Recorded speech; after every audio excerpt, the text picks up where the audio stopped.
She had ordered a husband the same way she ordered everything else in her life: efficient, emotionless, and guaranteed. No love. No surprises.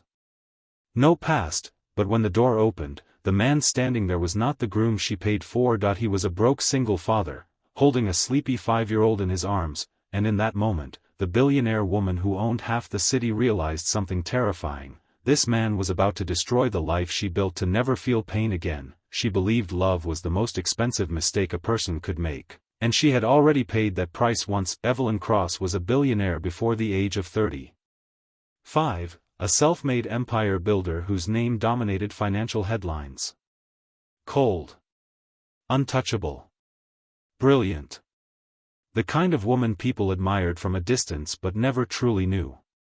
Her penthouse overlooked the city she owned, yet every night, she ate dinner alone. Years earlier, love had nearly ruined her.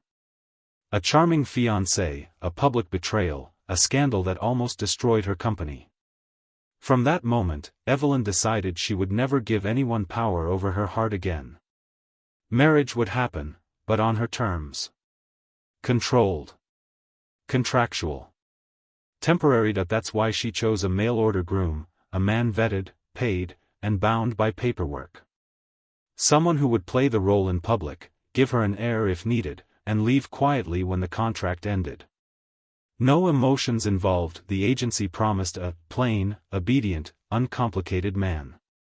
Instead, a mix-up delivered Daniel Reed. Daniel wasn't supposed to be there. He had only taken the meeting because the agency promised fast money, money he desperately needed. Since his wife died, life had been a slow collapse. Medical bills. Night shifts. A tiny apartment. And his son, Noah, the only reason he still woke up every morning. When Daniel arrived at the penthouse, holding Noah's hand, Evelyn's assistant nearly fainted. "This is not acceptable," Evelyn said coldly, barely glancing at the child. Daniel apologized immediately. He offered to leave. He wasn't looking for charity, only dignity. But something stopped Evelyn. Maybe it was the way Noah clung to his father's jacket. Maybe it was the exhaustion in Daniel's eyes that no acting coach could fake. Against logic, against pride, she made a reckless decision. "You'll stay," she said. "Both of you."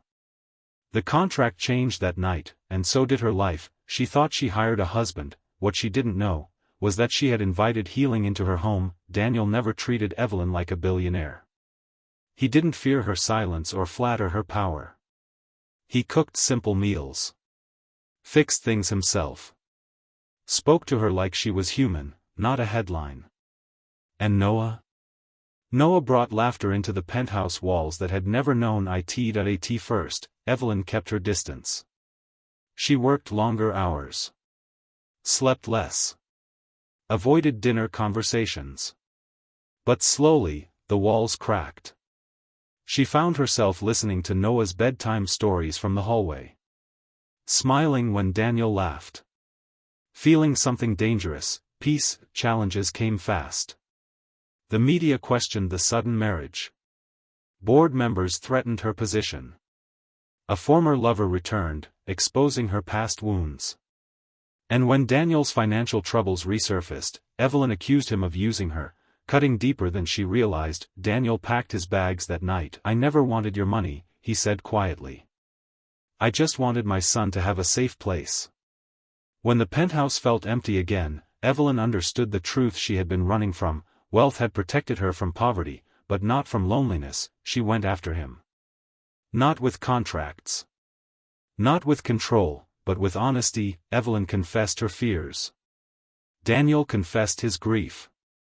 They stood exposed, two broken adults choosing courage over comfort. The final test came when Evelyn offered Daniel a choice: walk away with nothing, or stay without conditions. Daniel stayed, not because of money, but because of love. Years later, Evelyn no longer ordered people into her life, she welcomed them. Daniel never became rich, but he became secure. Noah grew up in a home filled with warmth instead of fear.